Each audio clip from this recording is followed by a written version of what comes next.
اماں کہنے لگیں کہ شادی سے پہلے یہ بات اپنے ذہن میں بٹھا لو کہ اپنے سسر کی عزت اپنے باپ کی طرح کرنا ہے، ان ماڈرن لڑکیوں کی طرح زبان مت چلانا جو بات بات پر ناراض ہو جاتی ہیں۔ میں نے تمہاری تربیت ایسی نہیں کی۔ اماں کی اتنی خطرناک باتیں سن کر میرا دل کانپ اٹھا تھا۔ وہ واقعی میں بڑے ہی مان اور اپمان کے ساتھ میری شادی کر رہی تھیں۔ سو میں خاموش ہو گئی، لیکن اگلے ہی دن میری سہیلی نادیہ نے مجھے کچھ ایسا بتایا جسے سن کر میرے تو کانوں سے دھواں نکلنے لگا۔ میں سوچ بھی نہیں سکتی تھی کہ لوگ ایسی نظر سے بھی رشتے والوں کو دیکھتے ہیں۔ نادیہ کہنے لگی کہ مجھے یہ آدمی اور اس کا بیٹا دونوں ہی دیکھے بھالے لگتے ہیں۔ ایسا لگتا ہے کہ میں انہیں پہلے بھی دیکھ چکی ہوں، پر ان کی شہرت کچھ اچھی نہیں ہے۔ میں تو ان کے چہروں سے ہی پہچان گئی ہوں کہ یہ بہت ہی کوئی فراڈ قسم کے لوگ ہیں۔ میں نے نادیہ سے پوچھا کہ تم نے انہیں کب دیکھا؟ بولی کہ کل یہ لوگ جب تمہارے گھر کے باہر کھڑے تھے تو میں ادھر سے ہی گزر رہی تھی، سمجھ گئی تھی کہ تمہاری اماں نے نئے رشتے والوں کو تم سے ملوانے کے لیے بلایا ہے۔ یقین کرو یہ لوگ بہت بڑی گاڑی میں آئے تھے، لیکن ان کے دل بہت چھوٹے ہوتے ہیں۔ میں اپنی کسی سہیلی سے پوچھوں گی، لگتا ہے کہ میں نے ان کے بارے میں سن رکھا ہے، یہ وہی تو نہیں جس نے اپنی 3 بیویوں کو طلاق دے رکھی ہے۔ یہ سن کر میں بہت خاموش ہو گئی تھی۔ لوگ تو میرے شوہر کو اپنی 3 طلاقوں کی وجہ سے جانتے تھے، اور طلاق بھی اس بڈھے کی وجہ سے ہوئی ہے۔ نادیہ دانت پیسنے لگی۔ تمہیں کچھ پتا ہے کہ اس طلاق کی وجہ کیا ہوئی ہوگی؟ میں نے نادیہ سے پوچھا تو کہنے لگی، ہاں میں پتہ کرنے کی کوشش کروں گی، لیکن ظاہر ہے یہ بڈھا ٹھرکی ہوگا۔ تم خود سوچو، جس آدمی کی بیوی نہیں وہ اپنے بیٹے کی شادی کروا رہا ہے لیکن اپنی نہیں کر رہا، ایسا کیسے ہو سکتا ہے؟ اس کے بھی تو ارمان ہوں گے، ابھی اتنا بھی بوڑھا نہیں ہے۔ یہ بات سن کر میرے ذہن میں نئے سے خیالات آنے لگے۔ میں سمجھنے لگی کہ شاید کوئی گڑبڑ ہے جو اماں نے مجھ سے بھی چھپائی ہے، اور یہ بوڑھا اور اس کا بیٹا ایک دوسرے سے بھی چھپا رہے ہیں۔ یہ باتیں اماں نے سنی تو کہنے لگیں، خدا کا خوف کرو لڑکیوں، بڑھاپا تم پر بھی آنا ہے، تمہارے ماں باپ پر بھی آنا ہے۔ کیا بڑھاپے کی وجہ سے اب تم کسی سے نفرت کرنے لگو گی؟ اس بوڑھے میں کوئی ایسا مسئلہ نہیں کہ ان لڑکیوں نے اس کے بیٹے سے طلاق لی۔ مجھے تو آج کل کی لڑکیوں کے دماغ ہی خراب لگتے ہیں۔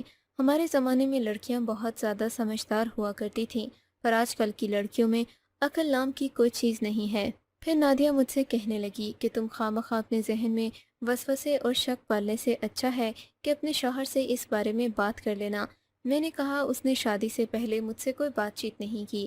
بولی کہ شادی کی پہلی رات ہی یہ ساری باتیں اپنے شوہر سے پوچھ لینا، اگر تمہیں زیادہ گڑبڑ لگی تو اس شادی کو بھی منسوخ کر دینا۔ دیکھو، ساری زندگی عذاب میں گزارنے سے اچھا ہے انسان تھوڑی سی بے عزتی سہ لے۔ مجھے نادیہ کی باتوں سے خوف آ رہا تھا، لیکن اب شادی کے کارڈ بھی چھپ چکے تھے۔ اماں نے تو اپنی طرف سے سب کو دعوت دے دی تھی۔ مختصر سا فنکشن تھا جس میں ہمارے کچھ ہی رشتہ داروں نے آنا تھا، لیکن پھر بھی شادی کی خبر تو پوری دنیا میں پھیلتی ہے۔ سبھی کو پتہ تھا کہ نازیہ کی شادی ایک ایسے مرد سے ہو رہی ہے جو اس سے پہلے اپنے باپ کی وجہ سے 3 لڑکیوں کو طلاق دے چکا ہے۔ میں نے اپنے دل میں ہزاروں سو دعائیں کی تھیں کہ اللہ میرے گھر کو آباد رکھے۔ میں نے سن رکھا تھا کہ نکاح کے وقت عورت جو بھی دعا مانگتی ہے وہ قبول ضرور ہوتی ہے۔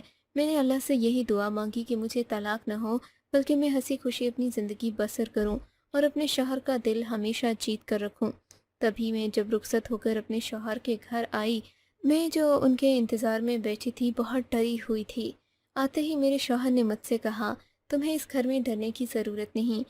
میں نے پہلے جن عورتوں کو طلاق دی اس کی بہت بڑی وجہ تھی، اگر تم میں وہ وجہ نہیں تو میں تمہیں کیوں طلاق دوں گا؟ میں تو یہ سن کر چونک گئی، یعنی کہ آپ مجھ میں بھی وجہ تلاش کریں گے۔ میں نے دل میں سوچا، کیا وجہ تھی کہ انہوں نے آپ سے طلاق لے لی؟ معاف کرنا، طلاق انہوں نے نہیں لی، میں نے دی ہے، کیونکہ انہوں نے… بس رہنے دو، چھوڑو، مجھے امید ہے کہ تم ایسی نہیں ہوگی۔ تم بہت ہی شریف لڑکی ہو، اور شریف لڑکیاں ایسا کیسے کر سکتی ہیں؟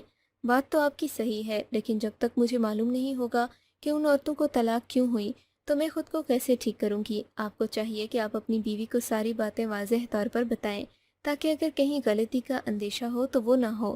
ہاں، بات تو تمہاری بالکل صحیح ہے۔ چلو میں تمہیں بتا دیتا ہوں، لیکن پہلے 3 دن میں تمہیں کچھ نہیں بتاؤں گا۔ میں تمہاری عقل اور سمجھ دیکھنا چاہتا ہوں کہ تم کیا سوچتی سمجھتی ہو، اسی حساب سے میں تمہیں زندگی میں آگے لے کر چلوں گا۔ کیا مطلب؟ آپ کیا ابھی بھی مجھ سے شادی کر کے خوش نہیں؟ دیکھو مجھے گلے شکوے والی عورتیں بالکل بھی پسند نہیں ہیں۔ اگر تم نے میرے ساتھ رہنا ہے تو اس طرح رہو جیسے انسان پیار محبت میں رہتا ہے، نہ کہ کوئی زبردستی کا رشتہ۔ میں تم سے محبت کرتا ہوں، ظاہر ہے انسان جس سے شادی کرتا ہے اسی سے محبت کرتا ہے، تمہیں اس بارے میں کوئی شک نہیں ہونا چاہیے۔ لیکن میرے ابا پر کوئی برا الزام لگانے سے پہلے یہ سوچ لینا کہ انہی الزامات کی وجہ سے میں نے ان عورتوں کو طلاق دی جو تم سے کہیں زیادہ حسین تھیں۔ میں تو اپنے شوہر کی باتیں سن کر اپنی جگہ بیٹھی کی بیٹھی رہ گئی۔ یہ آپ کیسی باتیں کر رہے ہیں؟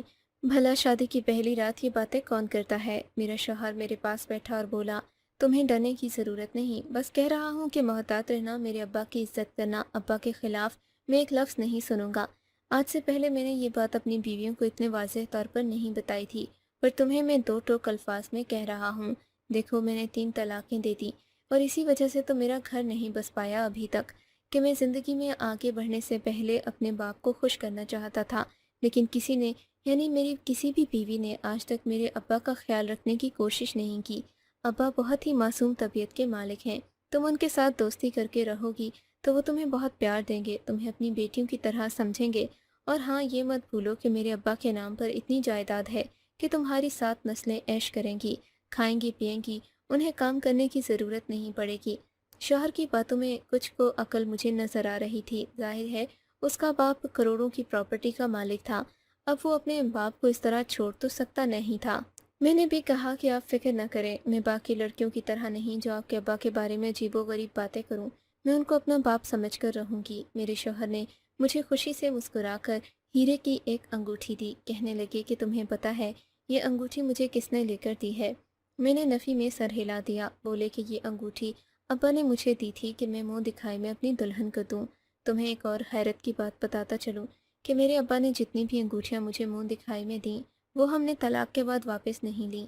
ہیرے کی انگوٹھیوں سمیت میں نے ان عورتوں کو طلاق دی۔ دولت کے معاملے میں ہم لوگ بہت کھلے دل کے ہیں، ہم کبھی بھی یہ نہیں سوچتے کہ ہماری دولت میں کمی واقع ہو جائے گی۔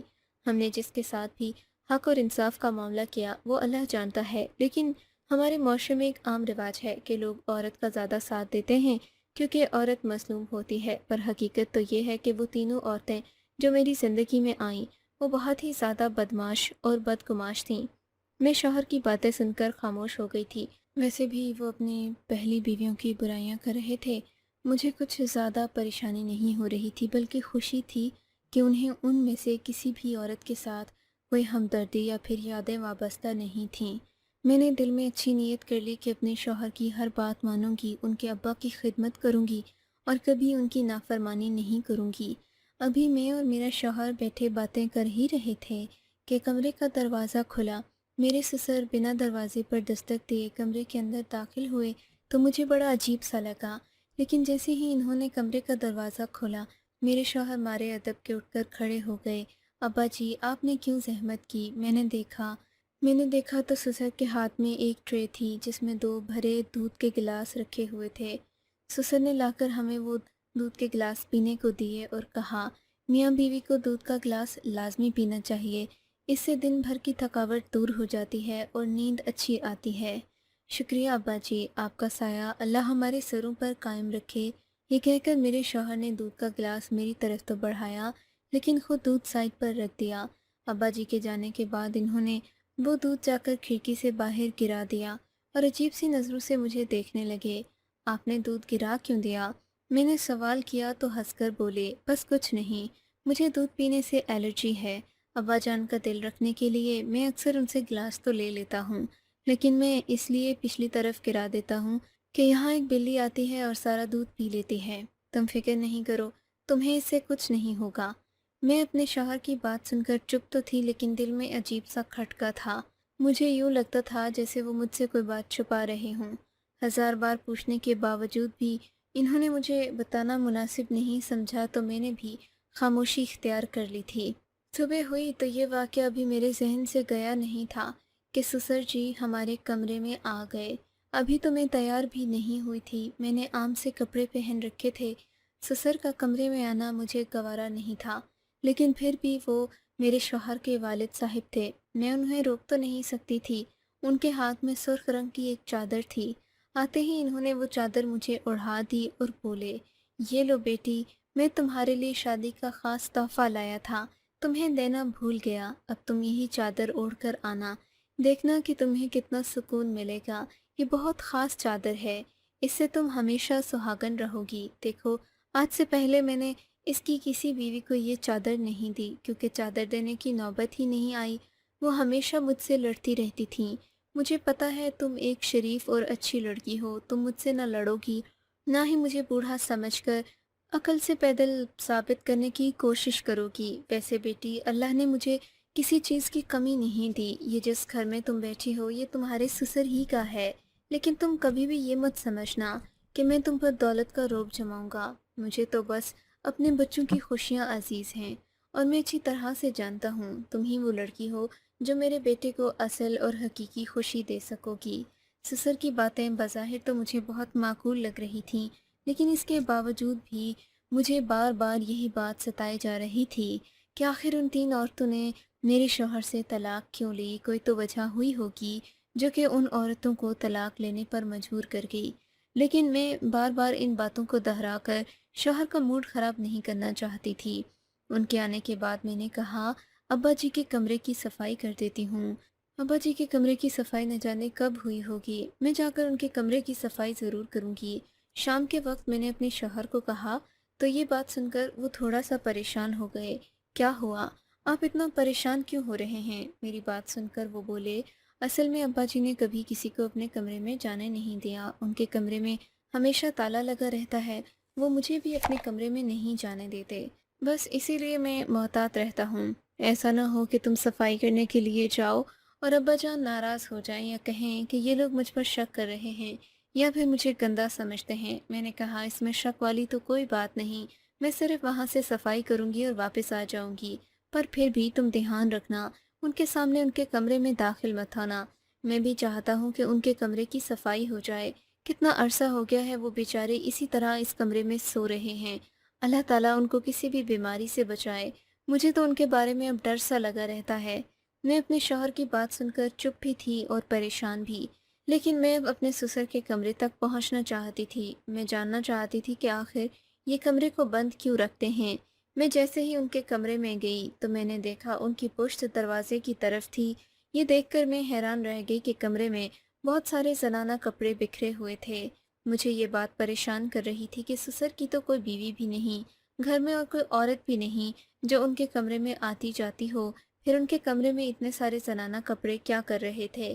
میں نے ان کو آواز دی تو وہ یکدم چونک کر کھڑے ہو گئے، جیسے کہ انہیں اس بات سے بہت زیادہ خوف ہو کہ کوئی انہیں اس حالت میں دیکھ لے گا۔ میں نے اپنے سسر کو حیرت سے دیکھا، وہ بھی اٹھ کھڑے ہوئے جیسے چوری پکڑے جانے پر کوئی بچہ شرمندہ ہوتا ہے۔